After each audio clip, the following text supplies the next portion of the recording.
Welcome to the Open Championship edition of Your Best Bets. Last major of the season. Sad to say, it feels large for a lot of reasons. Which again, I think we say that every major. Of course, it's a big golf tournament. Episode 167 of Your Best Bet. So if you listen for the golf betting, if you listen for the local golf, if you listen and you're like, okay, stop fucking talking about golf. I want to talk about football. Um, whatever reason you listen, appreciate you tuning in. 167 is something. I'm not quite sure what, but it's something. Joining me tonight, um, Pride of Flint, Michigan, someone that was not part of the congressional hearing last week, Johnny Strauss. Well, thank you. And 167 episodes is a lot, and I've been lucky to be on the good majority of them and everything. And I enjoy the feedback that we get, from people who we don't know that necessarily we didn't think would listen to it, and people that we do know that listen to it that provide the feedback. And I think that is some of the coolest stuff is being at a golf course and being like, hey, I listen to you guys, most every week, and I like your picks. I like the talking and everything. And it's like, that's pretty cool. I mean, that's real. It's been a real good time. Not only doing it, but getting the feedback from people that we didn't normally expect that would hear it. So pretty cool stuff That's right right. there. But Yes. yeah, looking forward to talking tonight about the final major of the season, which is a little bit bittersweet since it's only mid-July, but that's just what this compressed schedule does, and that's what the NFL kind of has done to, you Mhm. know, the PGA Tour there. And before we like a start here, I think people know that I'm not a big fan of celebrity televised golf, Yes. but Yes. Steph Curry making the hole in one and then making the bomb for eagle to win that tournament. Um, I didn't watch any of it. I caught it on Twitter though after it happened because it made a big deal. But I kind of wish I would have watched it because I think seeing like that, and Steph's a guy I've always kind of respected. Dude broke par at a Corn Ferry event, so he's got my respect as a good golfer. One of the few celebrities there, but pretty neat though to see kind of what he did there, and the hole in one was just awesome, and then to win the damn thing. Right. Did you see how he won? No, I just saw the putt. Okay. Well, on the 72nd hole, Marty Fish is winning the tournament Hmm. by I think they do Stableford, Yeah. right? So I think he was up by 3 points. And I didn't see it live, but I saw on Twitter. Some asshole yelled, screamed in his backswing, and yanks. He's a lefty, so yanked it way right in the trees. I don't know if he made bogey, double from there. I'm not sure Mm. what, but it was largely caused by that dude yelling in his backswing, which seemed very purposeful. Probably a Warriors fan. Probably a Warriors fan. I didn't realize that. I think I did hear about that though, because some people were saying that was kind of a something happened there. But I mean, what do that's you a tough way to expect, lose really? the American Century Championship. I mean, to be honest with you there. Which So, is it's clearly the major of the celebrity oh, it has tournament. to be. Yeah, Has to for be. sure. Yeah, shout out Lake Tahoe. Nice scenes out there. Did you see? I did see on Twitter when Steph's. They always have a hoop there, and Steph's Yes. just he's always canning them, and he's nearly Yeah. making them backwards. And Ray Allen, Kyle Lowry, and Zach Levine came along, and they tried to make it at the same hoop, which had to be more than a regulation three, probably like a 30-footer, and they were just clanking them everywhere.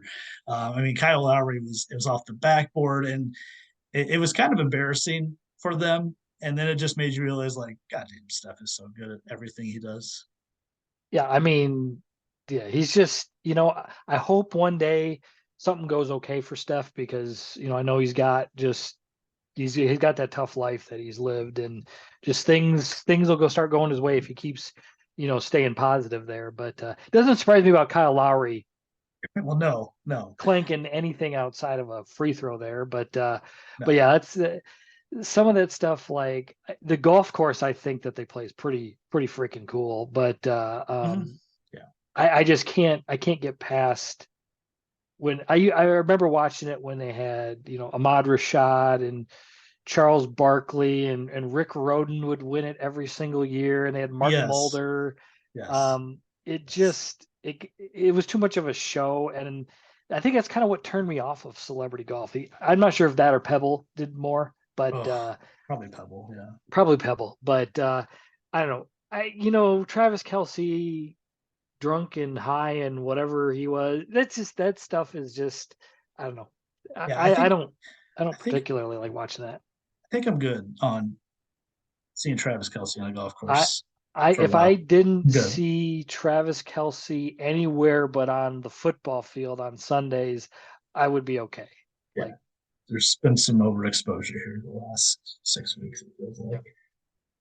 All right, we're here to review the Scottish Open, which was pretty fantastic. Um, at the Renaissance Club. How to get that in one more time, which I don't think is necessarily like a great golf course, great links course, but it proved to be great on Sunday, and I think largely because of the conditions and the situation and on the back nine with several big names involved, predominantly Rory McIlroy, who um, I'm going to say this, and I don't know how you're going to react. I think it was the best non-major win of his career. And that includes the players.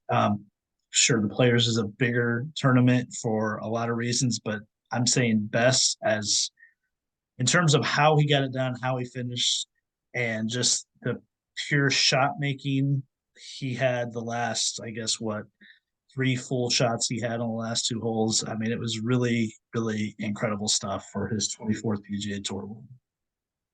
24 wins, yeah, and that doesn't shock me because I think when I was thinking about it on Sunday, like what does this mean for him and everything, it was like, this is similar to kind of the players. It's the players is obviously the ultimate PGA Tour event, so non-major, but these elevated events are amazing nonetheless with these great fields.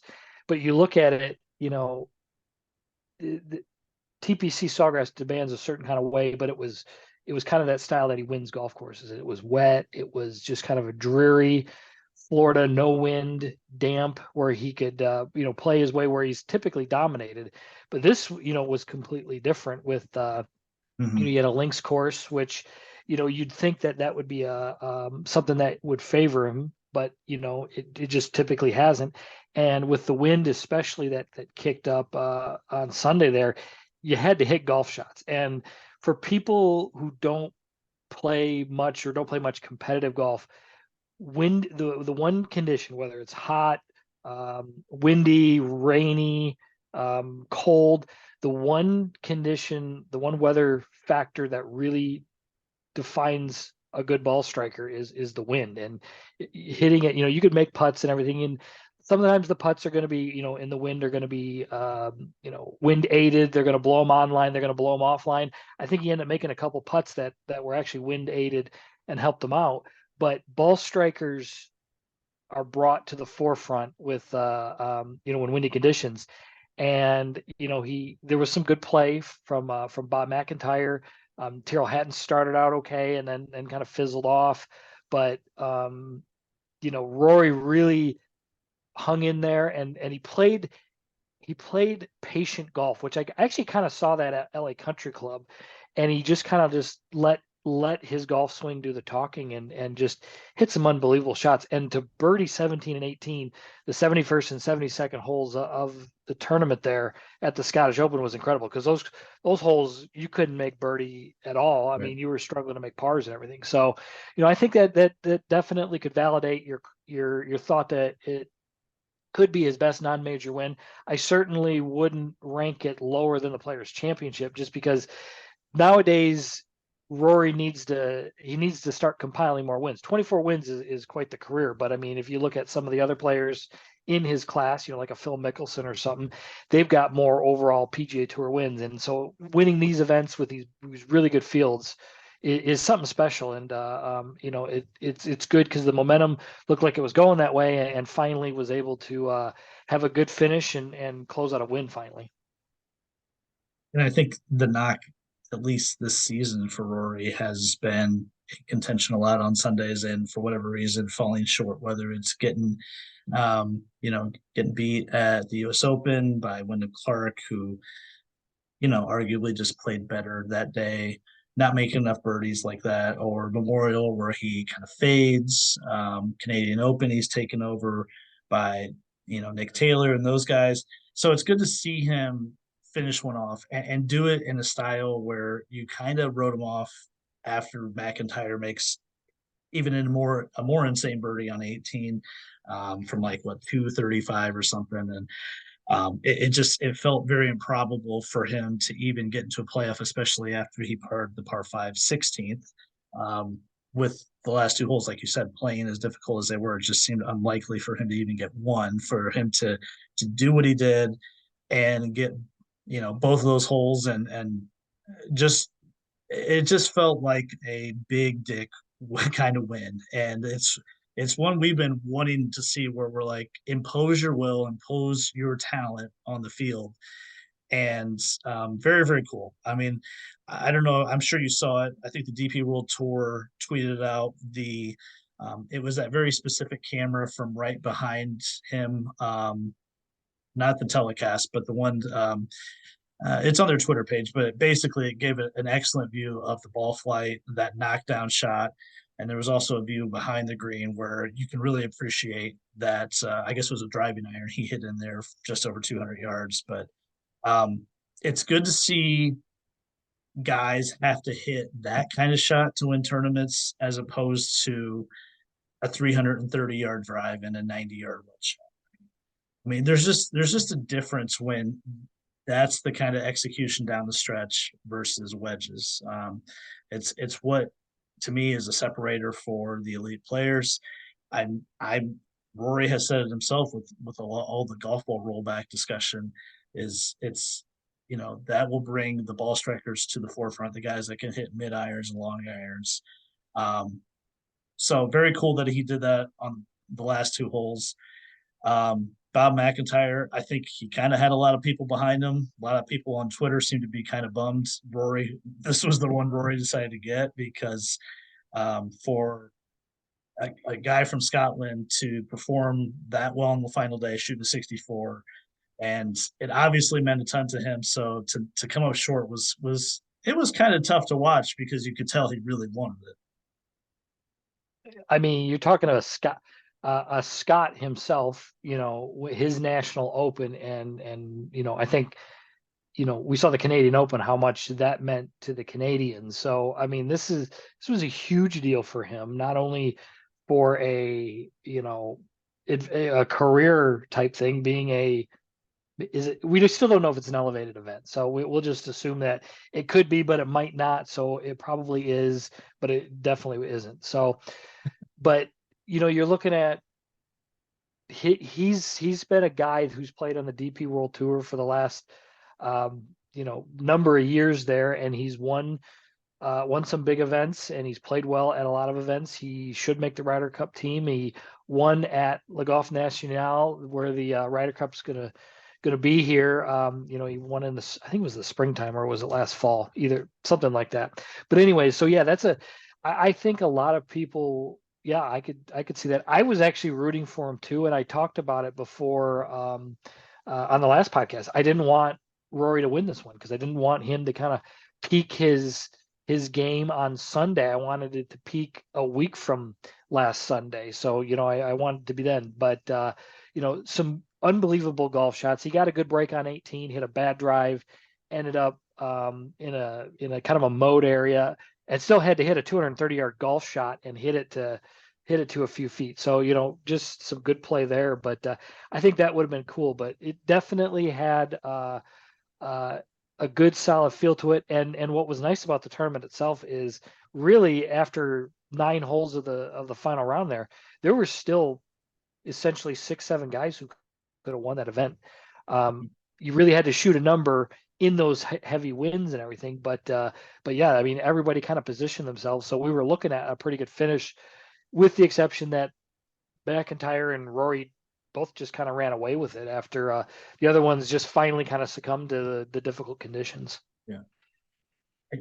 I was thinking back to Tiger's win at the 2000 PGA at Valhalla when he yanked that tee shot so far left on the 72nd hole, but Yeah, somehow I still don't know how to this day. Somehow it just ended up in a perfect lie, I and know. With I a guy had that ran into the bushes and then yes, yes. still a It, it's a conspiracy theory, but second and that. yeah, So, I thought a lot of hometown people there. I think maybe it might have helped out McIntyre's situation, getting him in that walkway. But very cool tournament, very awesome finish. Before we talk about the television catastrophe, any other takeaways from any players on the Scottish before we move to that? well, there was a lot of guys who I was kind of curious to see how they played. One guy I did want to talk about was Tommy Fleetwood.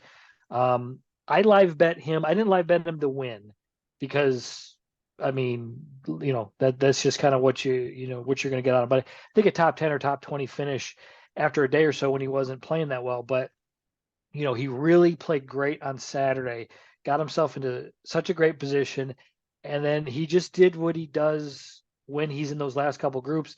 He just serves out those nothing burgers on Nothing. Sundays, and it was just par after par after par. When you had to shoot par 70, you had to shoot 67, something like that, to really have a good chance into getting contention, and just kept making pars. And then he kind of went on a run and hit a couple good shots in that back nine and couldn't convert the putts. And that's just, if he's going to win, he's going to shoot 63 on Sunday and come from, way, way behind, because it's just so disappointing to see every single time that he gets himself into a position that, we saw it at the Canadian Open, now saw it at the Scottish Open, and that's just kind of been a thing for him. And it sucks because we both root for him, and I think he's a fun guy to watch, and his ball striking is incredible, but just a nothing on Sunday, and that once again is really disappointing.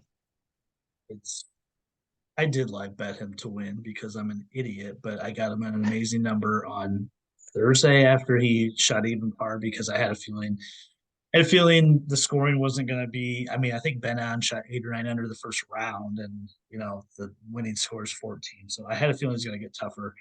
So I had him at 100, and I felt great going into Sunday. I was like, this guy's going to win. It's Tommy Fleetwood conditions. It's going to be tough. You got a ball striker. You're gonna have to use the ground.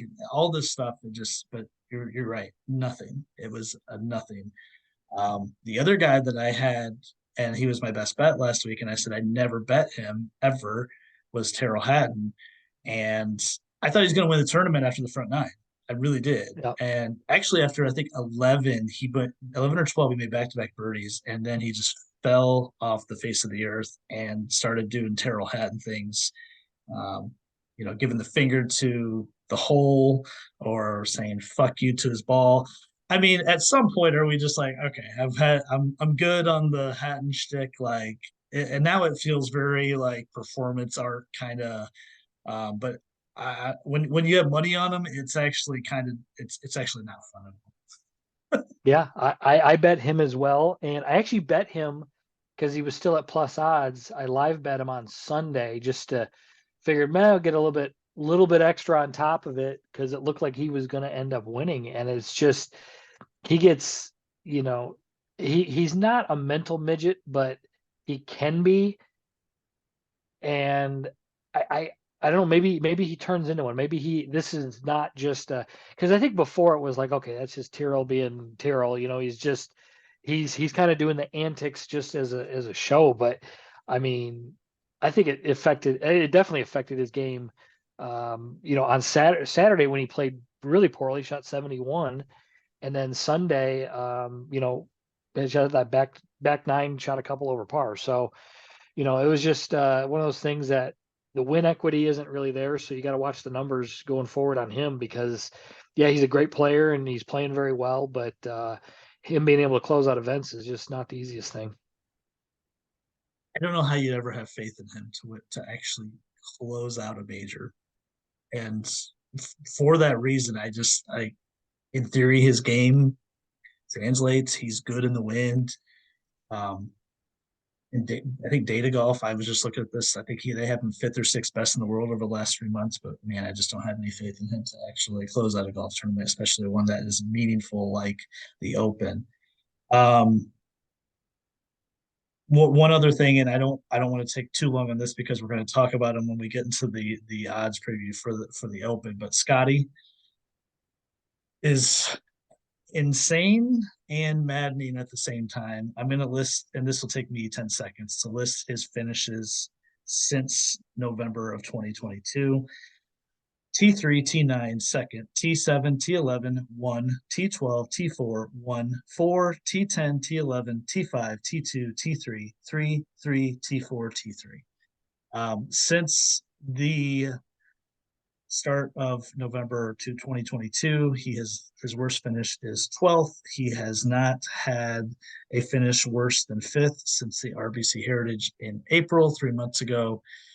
Um, we were texting about it today. It's an insane stretch of golf, one that I can't remember since Tiger. It's an insane stretch of ball striking again, and we talked about it last week how good it was. I think he was second in tee green this week again. Just highlights how bad the putting's been, but it also feels like, oh my God, this could be a historic season that he's leaving on the table because I don't know how you ever hit the ball better in any other season in his career than he's hitting it right now. No, I think when this is all said and done, so maybe 5, 10 years from now, when kind of the changing of the guard for elite golfers is changed, and this isn't sustainable for 10, 15 years. I mean, he's always going to probably be a good ball striker, but I bet you 5, 10 years from now, they're going to look, golf Twitter is going to look at his stats and be like, this is the most underachieving season of his career, but of just golf in general, with as well as he's been hitting the ball. Now, if he puts it better, his ball striking probably isn't as good. It's hard to get everything at elite levels, but just being an average putter, like how you said, he should have had 5 wins in a major this season. I mean, I mean, already, I don't arguably, think that's out of the question. I mean, you look at those finishes. No Laying Up tweeted that he made like I think $489,000 or something this week, and that lowered his average win amount per week over that stretch. I mean, the guy is just high finish after high finish, but he is not cashing out like because he's hitting the ball peak Tiger, but peak Tiger would win 9 times this year, you know, or at least against those fields, and him having 2 big wins, for you can't disagree with that or can't downplay that, but I mean, he should have won many, many more times, and he could have won this week. There's yeah, we could have looked at it and said there's a path that he could have, would have, should have won at the Scottish, and I think he's got to capitalize here and capitalize soon because this isn't gonna last. This may not last into next year or halfway into next year. At some point it's gonna change a little bit, and that putting, if it's gonna stay the same, then we're gonna see a lot worse play. But this is unbelievable though. Like it's fun to see just how amazing he can hit the ball, and it's just so disheartening that he just can't make shit. you really can't. I mean, think about when we go play and you know, I played a few times last week and over the weekend where there was like a stretch of 5 holes where I think I missed a 5 footer for birdie, like a 7 footer and a 12 footer, and I was just pissed. I was like, I mean, I let it get away. Imagine that just exponentially last what 7 months of your career where you're, I mean, you're the metrics show you are by far, and it's not even close, the best approach player on tour. And you struggle to make birdies because you can't get the ball to go in the hole. I can't imagine how frustrating it is for him, but he doesn't show it. And in fact, in interviews, he's like, I don't think my putter's a problem. I mean, I get they're not going in, and you have stretches in your career where they just you hit good putts, they don't drop. maybe you're misreading it, whatever. But I mean, I can't understand how he can't consider it a problem. Well, I mean, you look at John Rahm earlier this season and last season. Last season he did putt pretty poorly, but he also said numerous times, he says, "I'm not that bad of a putter.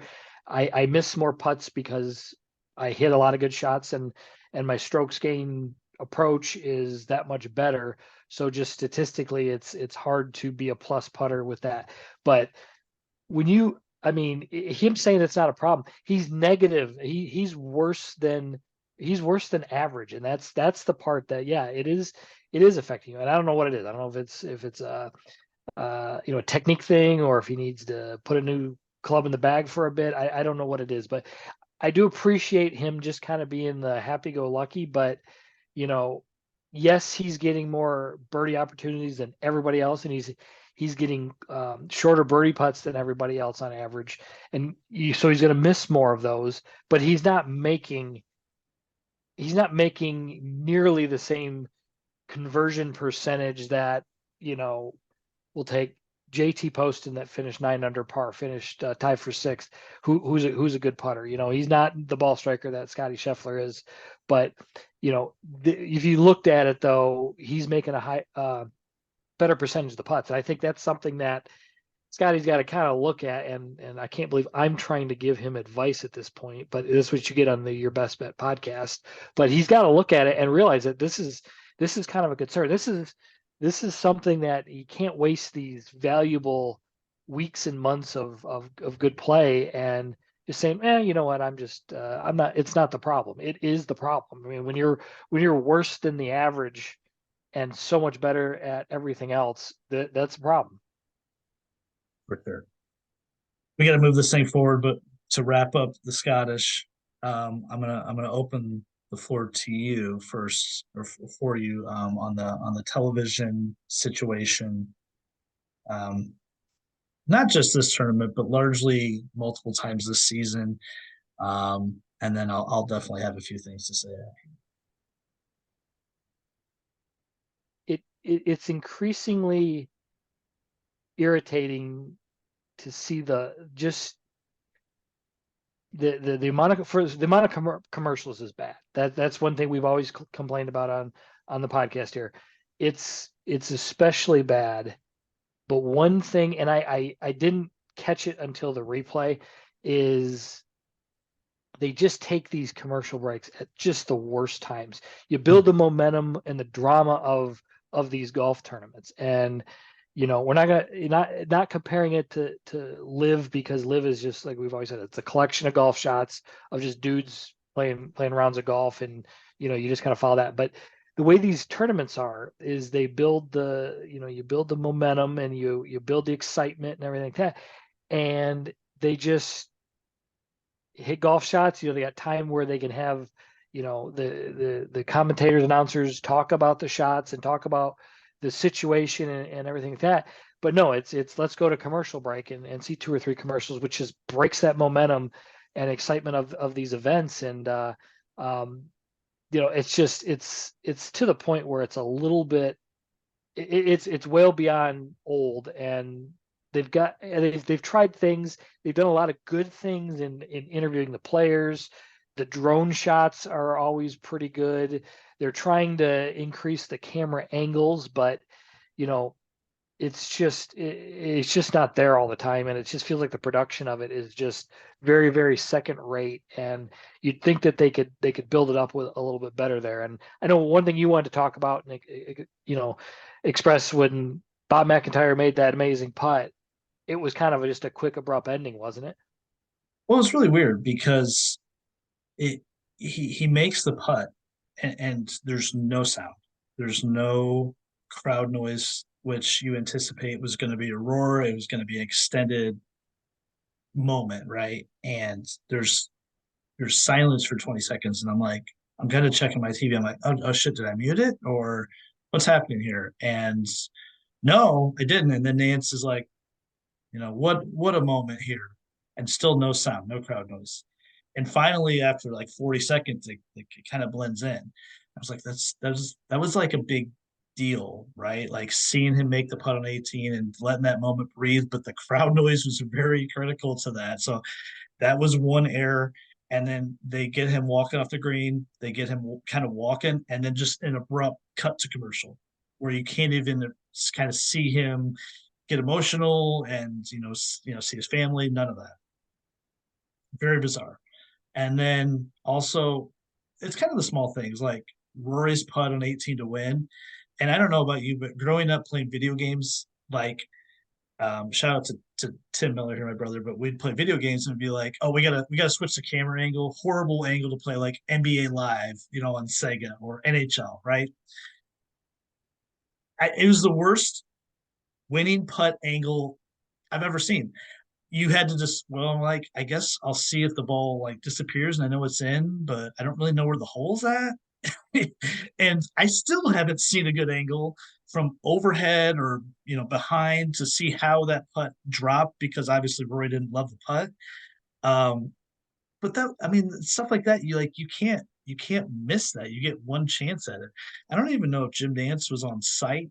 Like I know there was some debate whether he was or wasn't. I don't really know if he was or wasn't, but it wasn't a good day for CBS. I mean, just the commercial load was heavy, very, very heavy, as you mentioned. Um, but just a lot of sound quality issues, and I get it. Maybe you're Scotland, but I thought I saw that they were broadcasting off the world feed, so maybe there were some issues because of that. I don't know, but largely CBS has been good this year. I mean, we talked about it like back in February and March. Like February, I thought they really did well at Pebble and Riviera and Phoenix. I thought those were all really well done, but it feels like they've lost some momentum since then.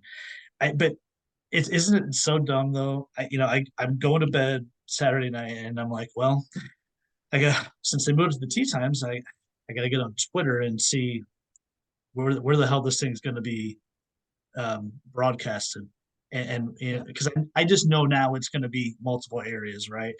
And it was golf, PGA Tour live the whole time, but your Golf Channel for 2 hours before the stream on CBS Sports, and then you got to decide. Oh, I think I got that app on my smart TV, but I might have to watch it on my phone. I'm not sure, and if I don't, then I got to set it up on my TV, and it's all just a pain in the ass. And I know that there's contracts and huge money involved, but like it shouldn't be this hard for golf fans to watch golf. That's really it. That's really what it comes down to. Yeah, I mean, you and me who are diehards into watching it, we've got the CBS Sports app on our TVs, and we've got ESPN Plus, and we understand kind of where to go. But I mean, think about this: you had Rory, one of the game's most popular guys.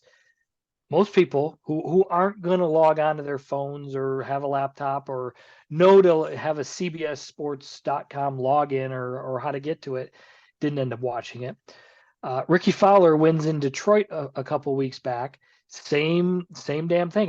We had to watch it on cbssports.com app on our smart TVs. So a lot of guys tweeting that they wanted to watch Ricky. Right. I mean, because he's the most popular guy probably out there among American fans and everything, and they couldn't watch him live. I mean, these are even celebrities and stuff tweeting that it's bullshit. And Like I think, picture our dads trying to find. My dad would not be oh able my to figure God, this out. yeah. There's no I way. mean, yeah. It's just, and a lot of people, they shouldn't have to. That's the thing. That's what's made it hard as a cable cutter. For me, I've cut cable, I don't know, 5-6 years ago or something like that. But it's like I've got I got my I got a way to watch the football, and then if I got to watch the golf, and then my baseball team we don't have the local channel, but I can get the Bally Sports app, and it's just flipping back and forth, and it's effort. It's a lot of effort, and it's just doing a disservice because, like I said, you had two very, very, very popular winners right there, and nobody could watch them, and nobody's gonna want to watch anything recorded. I mean, I'm sure they'll put it on for a good nap or something like that, but there's a lot of people, especially nowadays, that live bet in whatever Right. sports, and sometimes it's so hard to find it and everything. But I have a feeling that's going to change come the new deal. But it's like, why can't we just edit the current deal because that's such a big, such a big deal. And as a golf fan, that is kind of frustrating because it's like, okay, I've got to, I log in the PGA Tour app. It tells me every single channel and time slot that the golf was on for the Scottish. It's like, okay, I either got to screenshot that or remember it. And then Right. it's just flipping back and forth. And it's like, Jesus Christ, this is just too much. It's just It's a too much going on there. it's a shit show. It really is. And I don't have an answer. I mean, I wish like in a dream scenario it was like NBA League Pass, right? Where I can pay whatever it is a year. I think League Pass is a little pricey. I don't see people paying that for one, central golf coverage idea, but I don't know. We do have a network called the Golf Channel that is devoted to broadcasting golf. Now, I understand it's owned by NBC, and so a lot of logistical stuff involved there, but I don't know, man. There's got to be something better than what we're doing now. We got to close the book on that and the Scottish Open. I'm doing a bill at Belichick on to Cincinnati here, onto the Open. Um, I can't wait. Talking about a major tournament and a golf tournament that is done well with the broadcasts. The Open, I think, is done as well as any golf tournament done the whole season. Maybe the Players is there, but the Open is on for a long, long time, 1:30 a.m. to I don't know, like what 4 or 3 p.m. 5, yeah, 3 p.m. whatever. They do a pretty good job, but I'm anxious to see. I haven't even looked at the schedule for that, um, but usually it's done well. Um, all right, so we're on to the Open. Defending champion, of course, Cam Smith, the one that um, fairly epic Open last year at St. Andrews when he took down Rory, and the Live Truthers have never let us hear the end of that one. Um, I can't wait for this. And I've said it multiple times this year with the Live PGA Tour stuff, and then even now after all the stuff last week at the beginning of the week with the congressional hearing, and it just feels like to me that the majors have just even more elevated importance than they ever have before. And this one's always important because, I mean, this is our lasting memory of major season from July to next April. And it really kind of dictates what we talk about in the offseason storylines, right? Like if Rory can't win this one, then we have another, what, 8 months, 9 months of talking about can he win Augusta? And it just goes on and on. So I think this is, we say it every time, but this just feels like a big deal this time. Yeah, I mean, yeah, it is. And I think, you look at, I think since really since Tiger made it his sole goal to win as many majors as possible, it's elevated the importance and all those factors that you mentioned with the live guys playing, with the international guys. There's only four majors, and with how important it is for a guy's legacy to be a major champion, it brings up everybody's play and focus and whatever you want to call it by that much more than a regular event there. And yeah, it's been a quick golf season. It's been very, very packed in with these elevated events, and with all the stuff that's going on. And there's going to be the FedEx Cup playoffs, which are coming soon, which will have their own little bit of uniqueness and reverence in kind of in the modern game. But I mean, this is the Open Championship. This is probably well, it's got to be the oldest one, and one of the oldest trophies, and it's just very symbolic of what it is. And I think it's kind of neat it has a certain thing for us Americans. It's the event that we wake up early for. The West Coasters can stay up late and watch it overnight. We get up early for it. It's different golf. It's just played differently. The courses are all a certain way, and it's just that uniqueness to it. And it's it's wonderful, and it's played on these ancient golf courses that are 150 to 500 years old. So that have kind of stood the test of time, and they're very important in the culture over there in the United Kingdom, and they're very, very important to for us Americans who we get to watch it all day long or all morning long into the daytime. We've grown to appreciate the courses as much as they have. So I can't wait. I'm ready for an early morning Thursday, and to see this great field and to see what ends up transpiring. Yeah, and I love this tournament, this major, because it is so different than the other three. I love when the elements get involved, and technical difficulties here. Um, I love when the elements get involved, like it did Sunday at the Scottish Open, and Royal Liverpool is no different than a lot of open courses now, where the main defense is wind, and without wind, some of these maybe have been a little bit outdated and they can be overpowered. So the weather forecast looks like there's going to be moderate winds, nothing real heavy throughout the week. Um, Hopefully enough to play a decent role in the outcome of this tournament. But I love how the golf is played, like, again, on the ground over here. I just love the style of play. I love how different it is. I think it you you want guys that have that creative mind and can understand the bounces, and when the wind's up, I got to hit 5-iron 150 yards, or whatever it may be, and understanding how to execute those shots. I just think we talked about art last week with Cameron Tringali, but I feel like this is the artsiest form of golf that there is. And I don't know. There's something really cool about seeing them play courses that were built in the 1860s and 1870s, and the same guys that played back then in 1920s, Walter Hagen and that kind of thing. So I just think I'm with you. There's just this historic element to it when they step on these grounds that the American majors necessarily don't offer. Um, so who's going to join the three major winners from this season: John Rahm, Brooks Koepka, and Wyndham Clark? I'm going to talk about that in a second. The golf course, Royal Liverpool at Hoylake. Um, Only 4 times has this been played. Um, basically since the 1900s.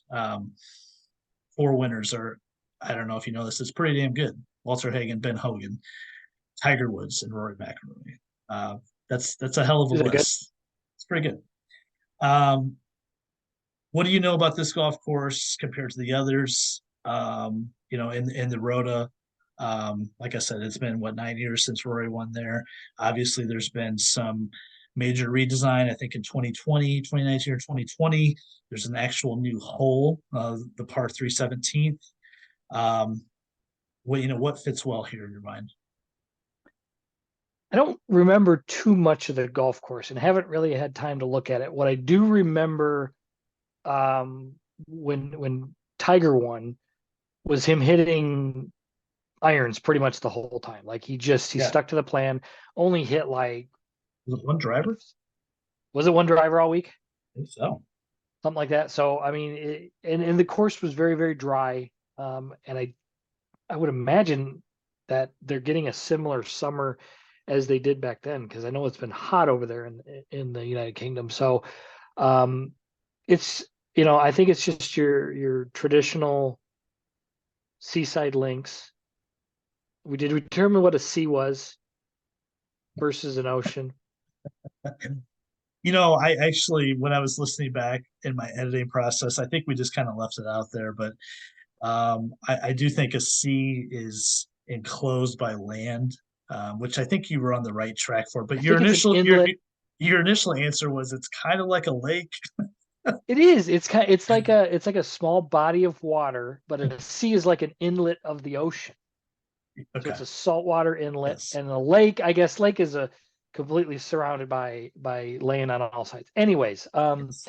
So I think this is going to be. I don't remember much about the Rory win though.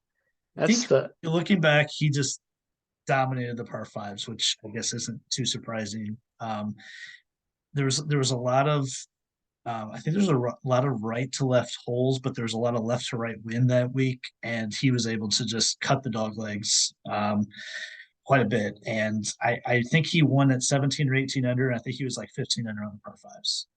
okay. Now, a big change this year is the 10th hole, which used to be a par five, a short par five, give me a par five, is now a long par four. So Okay. we're now looking at a par 71. Um, I think the accuracy is going to matter at this course. Kind of digging into it a little bit today.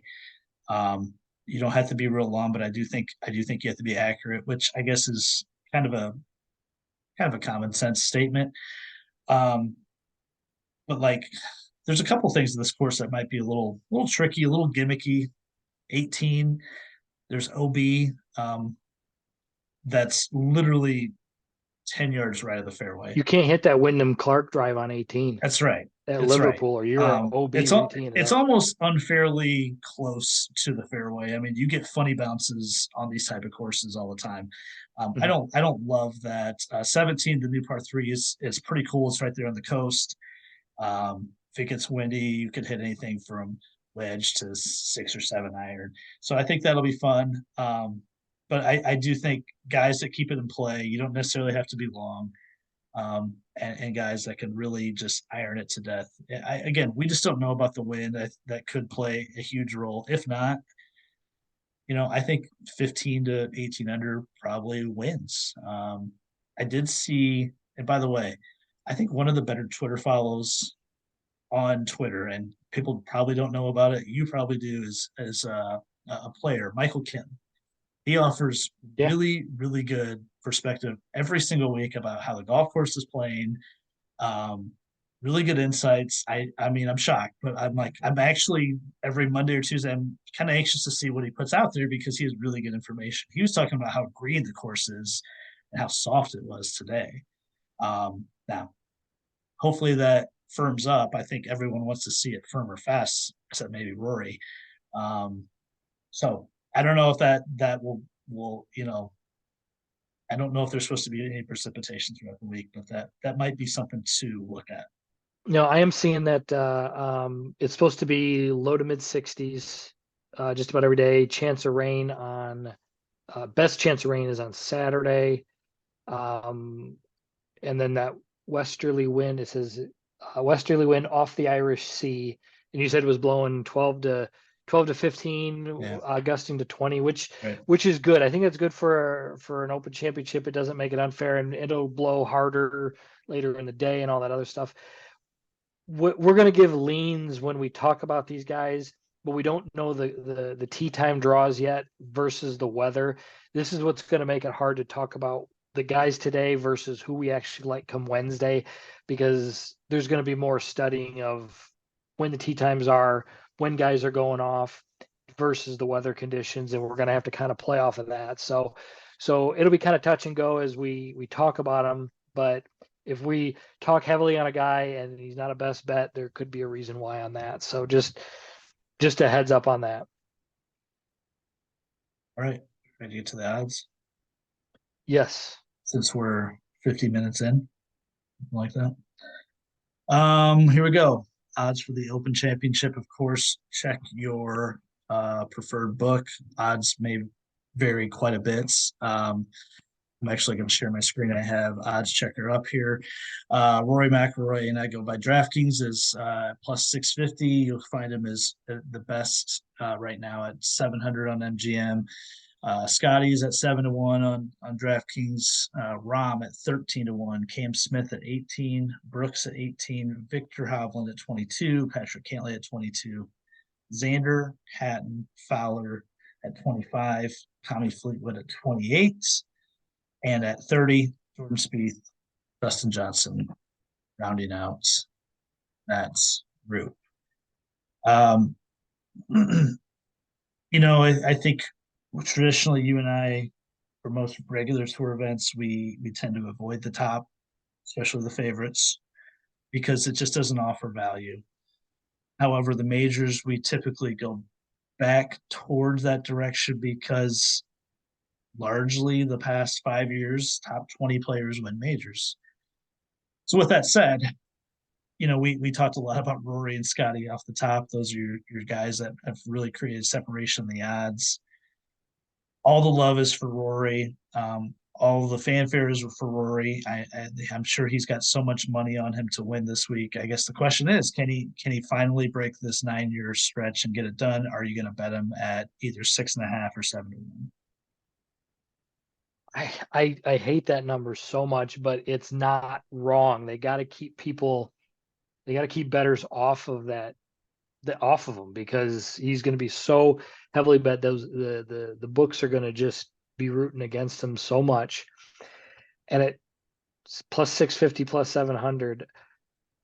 Like I've said, in the major championships, you just got to bet guys who you think are going to win the golf tournament. And there's not a huge handful of guys who can win major championships. And the way Roy played last week, I don't even think he played his best golf. I think he played really, really good golf, but I don't think that was Sunday was his peak round. I think there's more good golf ahead of him, and I had to bet him. I did bet him on a couple different books. If I'm just going to have to accept if he does win, that is just not going to be a huge payoff. But I think even though he's at plus 650, plus 700, I think you just got to just accept that if he wins, and you bet on him, you're just not going to get that huge of a payoff. So yeah, I'm going to go with I've got him on the board there. And unfortunately, I'm going to go chalk, and I like Scheffler as well. And it's Wow. like I haven't bet him yet to win. He's sitting plus 160, top five, which I don't like that number, but it's one of those things that he's hitting it so well. I don't know if I have a choice. I don't like doing it, but I'm gonna have to. I'm not gonna miss out on that, even though it's gonna be a bad number. And I think those two um, are my top two choices. And then one other guy that's also up there is Cam Smith. I know he won last year, and it's hard to defend, but he's played great golf in the major championships, and he's kind of figured out his live golf schedule where he's not getting the reps that he used to, and he's still a good putter, and he's a great ball striker, and he's not the best driver, and I think the conditions with the tall rough and everything are kind of work against him. But I think there's a very good case that he can end up going back to back and winning, because he's just trending up in those championships there. So I don't mind the number, just around the plus 1800, something like that. But those are the three guys. Unfortunately, pretty chalky, but they feel the best to me at this point. I was going to say, I mean, Jesus Christ, do you like Duke basketball, Golden State, and the Yankees as well? That's Go Chiefs. All right. I mean, it's really hard to get away from those top two guys with as well as they've been playing, and Rory off a win, Scotty with insane stretch of golf as we talked about. We were wondering, we were talking about, is a win for Rory bad? I mean, is it unlikely for him to go back to back and win the Scottish and the Open? I don't really feel any differently about him. You might, but I don't really feel any differently about him actually winning.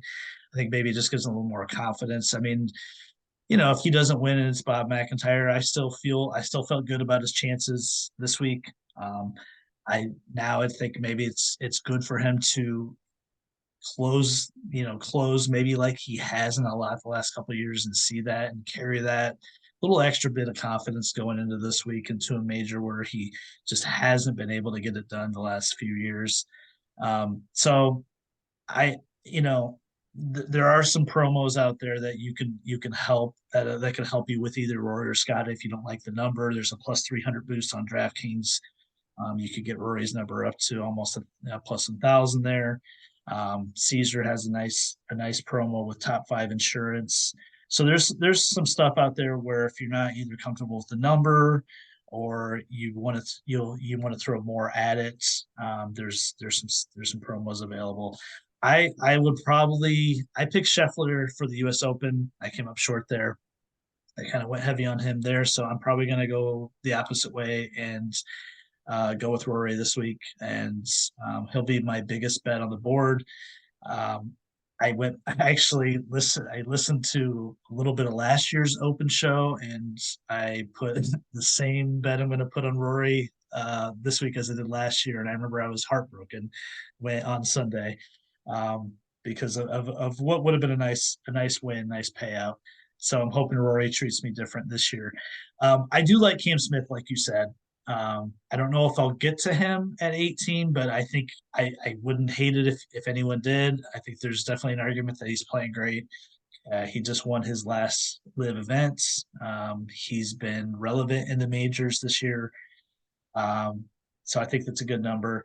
The forgotten man right now might be John Rahm. I mean, he just really hasn't played a lot, period.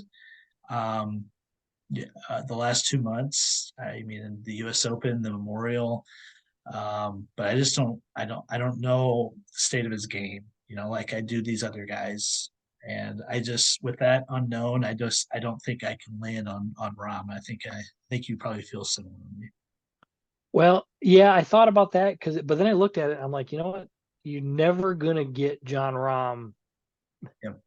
higher than 10 to 1, and he's at 13 to 1 on DraftKings. So, but Yep. you're right. It's just it doesn't feel like there's much momentum going into the event, and I don't think he's played that much.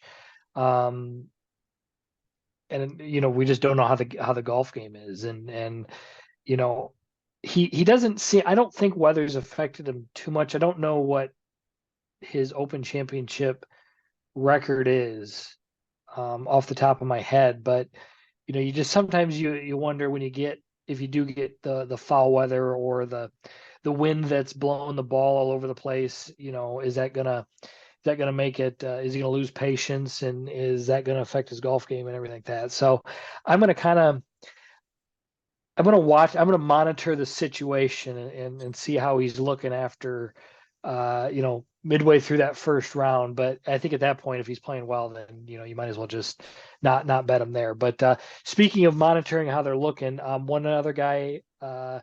I know we just kind of I gave you just not a scathing opinion on him, but was Tommy Fleetwood. He is the local boy. I think he lives or he's from half hour away or something like that, or he's from the area there. Home Again, game. this golf course fits him. The type of course with the condition fits him. Mhm. If 28 to 1 is not a bad number at all for him. No, I did bet him today just because I like how his golf game is, and like I said, him as a front runner on a Sunday, I don't feel comfortable with. But I mean, he shot 64 or 63 at Shinnecock when the golf course was borderline. oh, When they Brooks lost it. Yeah, they lost the golf course. Yeah, I think the Zach Johnson face. But no, I mean, you could see him on a tough day when he's 5 or 6 shots back shooting a 64, 63, and getting into a playoff or winning. So, I don't think he's a bad bet, but just understand that if he gets into a Sunday there, I don't know if I like him at that point. I struggle with the names in this group after I guess after Cam and after Brooks, which by the way, if you wanted to bet Brooks at 20, you might be getting a bargain. You might be getting a bargain. I mean, he did win a major this year and he almost won a second one. So, and he's also the greatest major player of this generation. Um, but I'm struggling with that group from 20 to 30. I've already blacklisted Patrick Cantley in majors. I Yep. blacklisted Xander Schauffele in majors. I pretty much did it with Hatton as well. Um, I'm kind of struggling between Hovland, uh, Ricky, and Fleetwood. I really, really like Hovland again. on this course, and I think 22 is a fairly generous number. Um, but I also get the Fleetwood argument. I guess to me, Hovland's got more win equity. Um, I don't know. That's going to be a decision point for me later in the week. And my budget, I can't get them all. I cannot get them all. And there's still a guy that I like more than these guys beyond this, and I'll have to consider that. You could have got Ricky Fowler back in March or April for the Open. I think he was about 100 to 1. I mean, that would have Who been in a the few. hell? Who in the hell in March and April is going to bet Ricky Fowler to I, win the Open Championship with I that? know, I know. I It's a, hear that stuff, and it's just I like, yeah, know. because he was dog trash. I know he was trending at that time. Um, Yes, are you gonna? You're not gonna bet Fowler, yeah? I don't I think think that number's too so. short. Yeah, I It, like him more. Actually, what I did is I like him more at Augusta. I bet him mm, already for a that's Masters smart. future. You're So you're you're definitely the futures guy of the two of us. That's probably a smart call. I don't see it. He did finish second here in 2014. He's been playing great golf the last 2 months. But I don't hate it, but I'm probably not going yeah, to get there as well. Um, and then real quick for you, Cantley Xander, yes or no? no, and not Xander, definitely not, because as a win bet, Cantley, you just can't trust the guy. I'm not sure. I'm not sure what's going on. I don't know if he's just, he's got to reach in his bag of tools and figure out some better golf there, because it's not there. The thing with Uh, Cantley though is he'll pop one of these days, but I thought he was going to do something at the Scottish Open, and just he missed the cut. So it's like I just don't know what to get out of him. So I'm yeah. going to probably stay away from them. I agree with you on Hatton. Although I don't mind Hatton in a top 10 or top 20 market, because the game is there. It's just him closing out and winning golf tournaments. Yeah, and I almost did pull the trigger on Cantley last night. I saw him 35 on a book that we have last night. I passed, and that went Yeah. very very quickly. But 35 was kind of alarming to see, because as you'll see in my data golf rankings on my screen right here, he still shows fourth in the world behind Scheffler, McIlroy, and Rob. Uh, can't trust him right now. Just Mm. it's going to be early Thursday, and he's going to be 3 over through 6, and when you bet him, you feel like just trash. So I don't want that feeling. You feel like his disposition on the golf course, That's just right. that That's right. drab look. Yes. All right. Moving on to the next group. 30 to 50. Jordan Spieth at 30 to 1. Dustin Johnson at 30. Shane Lowry at 35. Colin Morikawa at 35. Justin Rose at 45. Matthew Fitzpatrick at 50. I have one guy that I love here. I have another guy that I like here. What about you? I got a couple that I don't mind. I'm gonna say Jordan because I don't know. I just think he should be so good at these. I was really shocked and disappointed that he didn't make the cut at the Scottish Open. But I feel okay enough at 30 to 1. That's not a bad number at all, and he looks like actually 35 to 1 on some of the books. That's not too bad at all, and I do like him in a top 10 or top 20. Um, the other guy, for that I don't mind at all is DJ. Yeah. Um, Yeah. I don't know. I just think that he seems he's got the patience to play these open courses, and I think the slower greens um, tend to Mhm. favor him a little bit more. I just think that he can. Uh, he's 39 years old, going on 40. He's got the last couple years of really really solid golf, and I think he's going to make a run at it. So, um, what number is he at? They're also at that 35 to 1 on some of those books. So I think I'm going to target those two in this group. I don't mind a lot of those names, but it's just like Shane Lowry, I like him in a top 20, but he, other than that win at Royal Portrush, he really hasn't won a whole lot, since then, but Mhm, just played a lot of good golf. So mhm. maybe him, but not as a win bet.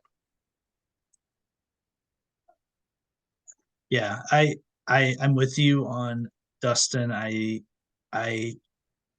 think he actually played great at LACC. He just really struggled with the putter over the weekend, but his ball striking I think was top five for the week.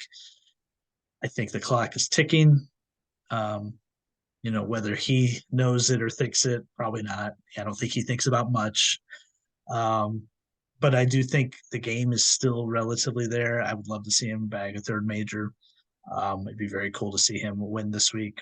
So I do like Dustin. I'm gonna pass on Spieth. I've gotten burned. It's probably just too much Spieth baggage for me. I bet him at LACC. I swore he was going to play great there. He didn't. I felt the same last week, and he didn't. So I'm gonna have to just take a break from Spieth. I'm gonna go back to my old trusty guy that I've just been hitting all year, and I'm surprised he's this low.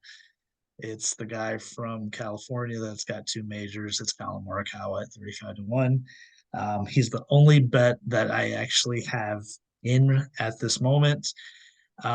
I just think when you talk about accurate driving, that's not necessarily a bomber. That doesn't have to be a bomber. Um, that is still great on approach, still top five this season. I think he's better on slow greens. We know he has peak weeks with the putter, or he can at least. He can also have those weeks where he's losing four shots on the greens. But I think for the number, I like it a lot. The last time we saw him was at Rocket Mortgage when he played really, really well, lost in the playoff to Rick. But he just looked like the Morikawa that we know. He had that cutback. His approach game was great. He was making 12, 14 footers, and it was like, oh man, if this guy's making these putts, it's the 2020, 2021 version of Morikawa. So I'm back into Morikawa. It's probably the second or third major this year I've been in on him, but I like it a lot this week. I can remember he was your guy not to win, and That's we'll right. we'll we'll continue to revisit that That's right. forever. That's right. But no, that's a good point. Yeah, he played really really good at Detroit and hit the ball, hit his irons amazing. And I think you're right. With those slower greens at the Open Championship, um, he's a good pick, and I, I I'd be on it. I'd be on it. We'll see. Um, Again, it's been a while since he's won, um, pretty much 2 years now, and um, I guess it's a lot to ask, for him to win this week. But that's my expectation. Is I still have Morikawa in this class of guys that I think when he's on, he's close to that Rory Scheffler Rom group. Uh, 50 and above, or 55 and above. Finau at 55, Burns at 60, Homa at 60, Cam Young at 60, Bryson at 60. I mean, this group is unbelievable for the number. It really is. Tom Kim at 65, the U.S. Open winner, Wendell Clark at 65, Taylor Gooch, who we haven't seen the major in a little while, is at 70, Minwoo Lee at 70, Corey Connors at 70. Um, some other names up to 100. JT's checking in at 80. Holy shit. Keegan at 90. Sanjay's 100. That's kind of shocking as well. Um, what do we think from that group? I mean, if you like names and you like big numbers, you got a lot of options there. When I was looking on my lunch break today and looking at all those names at those high numbers, I think most are pretty appropriately rated, unfortunately, because it's just kind of how their game is Yeah, for a lot of them. But if you like the names and you want to, if you want to go several win bets with yeah. small amounts, you I can like that. hit one of these. I like And that. that's what I did. I went ahead and I bet Minwoo Lee to win, and I think I bet him top 20. At 80 to 1, I threw money on Justin Thomas. I just had to. I've spent like $3 or $5. I don't even remember what it was. I've spent worse money in my life, probably today. You wouldn't That you wouldn't bet him at Rocket Mortgage because you said he was terrible and he was. I know he was like 20 there, but I mean, Yeah, but that number there. But I mean, okay, so I like Minwoo. Um I don't like JT, but I bet him. I didn't even see Sunjay at 100 to 1. I no, mean, that's another guy that, and yeah, again, if you don't like these as the win bets, you want to go with the top 20 or top 30 market. You're going to do well. Um, yeah. One guy I wanted to was wondering about what you think of is Tom Kim. Hmm. He seems to be a pretty good player in these events. Like, he played well with the Scottish, played well with the Scottish last year. Yep. Is this something that you see as a trend that makes it, you know, where he might sneak onto your card? I don't hate that. I didn't really think about him, but I don't hate that. I mean, if you think about his game and what he does well, there's a more Akawa type of game that he plays, right? Like not long, accurate. When he's on with his irons, he's really, really good. And he's actually a really good putter. And he seems to have figured out so far early in his career how to play links courses. Like you said, his performance the last two Scottish Opens. Don't hate it. You can get him at 75 on FanDuel. Um, I don't know about you. I think I'm gonna drink the live Kool-Aid, and I'm gonna put something on Taylor Gooch. Yeah, I mean, good. he's been overall the best player on live this season, whatever the hell that's worth. Um, I think he's probably out to prove a point. He seems to have a chip on his shoulder, so you can get Taylor Gooch at 80 to 1, put $5 on it, and you cash out pretty well. So I'll probably take a chance there. Out of the rest of that group, kind of between 55 and 100, Cam Young is not playing well. Max not playing well, but he at least showed me something last week at the Scottish. I think he finished top 15. I actually don't mind Wyndham Clark. I don't think he's really going to win the tournament. I don't think it was going to win back-to-back majors, but 65 is a fairly good number, and he was not bad last week. I don't think he's really been bad since he won the U.S. Open. So I wouldn't hate that. But yeah, you're right. You could if you had a $50 budget, I mean you could choose, what, six or seven of these guys at a few bucks and just kind of say one of them, two of them are gonna have these weeks where someone's gonna play well and you'd probably at least have a chance. The books are just begging you. They're just begging you Hmm. to bet these They guys. I want mean, you to get off because of Rory and yeah, it's Scheffler. yeah. That's just how top heavy this tournament is. What about beyond 100? Beyond 100. Oh, also one other guy. I mean, Bob McIntyre. We just talked about how good he played. He's Sure. 75 to 1 here, on that book. So I mean, that's something right there. Um, there, win bets is this is where it's gonna. I don't love these, but the thing is with the Open Championship, you can get guys that kind of, that are kind of in this area here. Um,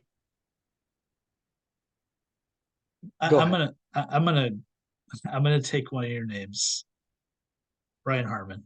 God, I was gonna say that. He's actually been really, really good at links courses. He was there last week, right? We saw him on the Mhm. leaderboard on Sunday. Um, his style of game is suited for this golf course. I don't really think he's going to win, but you could dip into that top 10 market and probably get a good number on him. Top 20 market is still solid. Oh, hang on, hang on, Along hang on, those hang on, lines, hang on. Before you say, okay. So just for the listeners here, I send you my picks, right before you post them. I do research and everything like that. Brian Harmon in the last like 2 months, I think something like that, made me some good money. I'll bet him top 20s. I'll live bet him top 10s. I like him in matchups because he he plays pretty tough. You made a comment after I picked him in a matchup. I didn't like the matchups at the Scottish, but I was like, that's one guy who I kind of like. And you're like, Brian Harmon, why are you picking Brian Harmon? It's like the guy's making me money, man. I mean, I don't Yeah, like if I looked at Brian Harmon, he's just this little short dude probably that you know has little man syndrome and gets upset a lot and stuff like that. But he's made me a lot of money, so I'm gonna bet him this week. I'm glad you said him before I did, so I didn't have to worry about I know. bringing him up. I saw him today when I was looking. I was like, man, his numbers are good and his finishes are good. And he's top 30 in the world and he's 125 to 1. It's disproportionate, right, Yeah, to his play. The other guy I was going to say that I like the way he's hitting the ball. He's flashed in a couple majors the last couple of years. Russell Henley. I don't think he really has a Lynx history um, that much. You can find him as low as 125 as well. Um, if we're taking stabs down here, then I think you could do worse. I think he's kind of growing into a more complete player, just kind of understanding the tour life and adjusting and to the types of golf courses and everything. And yeah, you're right. Is he's played good this year, and I could I could definitely see that there. Um, some of these names, like there's some good names down here, but it's like Yeah. these tee times are going to be so huge because it could make the difference on whether they make the cut there. Like guy we mentioned a couple times last week and played pretty well at the Scottish was Yannick Paul. Or no, Yeah. he played in did he play Barbasol? No, he was at the Scottish. He Yeah. was at the Scottish. Okay. Yeah. They all kind of blend together there. I mean, not he's not gonna win 350 to 1. He's not gonna win, but you know, again, can the guy make the cut? Can he play well? Yes. Um, Guy that just finished third at the Scottish, David Leemirth, 400 to 1, 22 to 1 for a top 10. Probably unlikely, but if you kind of ride the momentum, you see guys sometimes ride that style of play, style of golf from one to the next, from the Scottish to the Open. But you're right. There's some massive numbers on some guys that have names. Adam Schenk has been playing great golf this whole season. I mean, he's down here. What is he? 250 to 1. Probably not going to win, but you can definitely see Adam Schenk finish in the top 10. I mean, he's had a lot of really good finishes this year. Um, yeah, there's gonna be some names like that, and there's some European tour guys that are yeah. kind of used to the conditions and everything. You got Romain Langesk, I think is his name. He's a I think he's a South African player, plays the DP World Tour. Played good this spring. I've always kind of liked him. I've actually played him on some win bets. He hasn't followed through and won the ones I've bet him on, but I do like him. Stuart Sink Okay.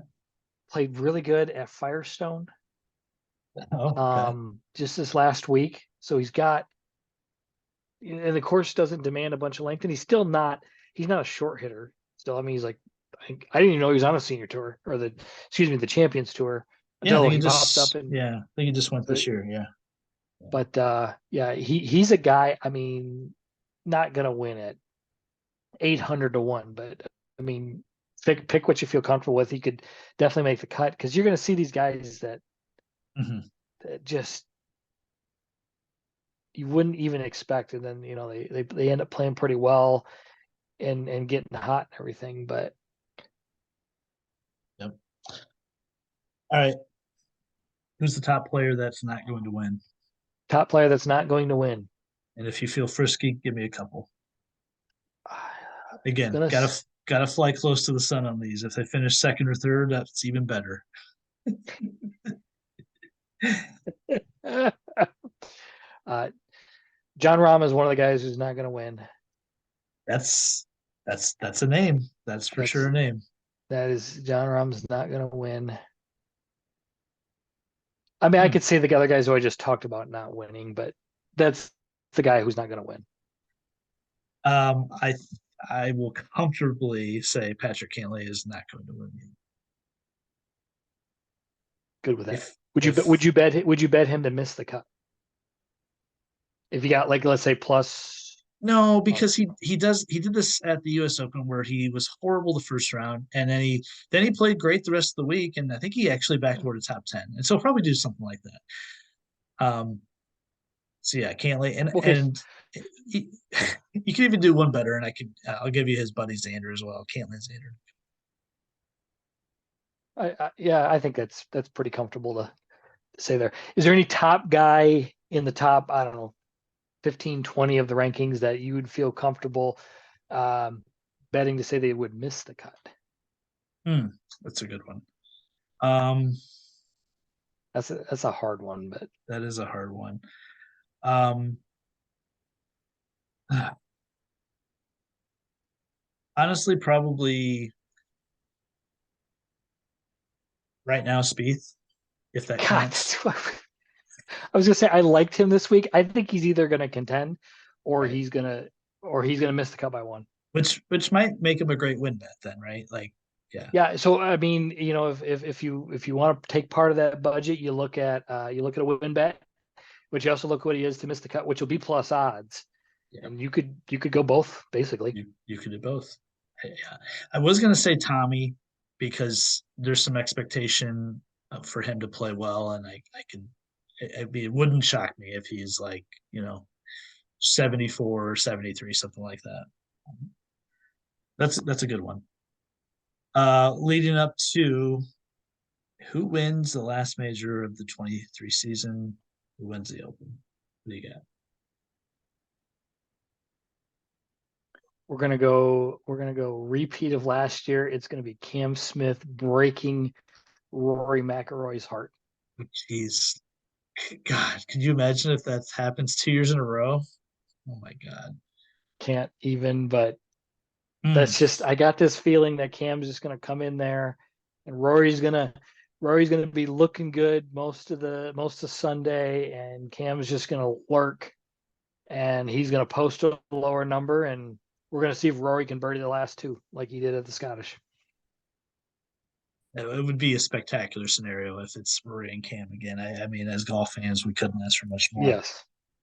Um,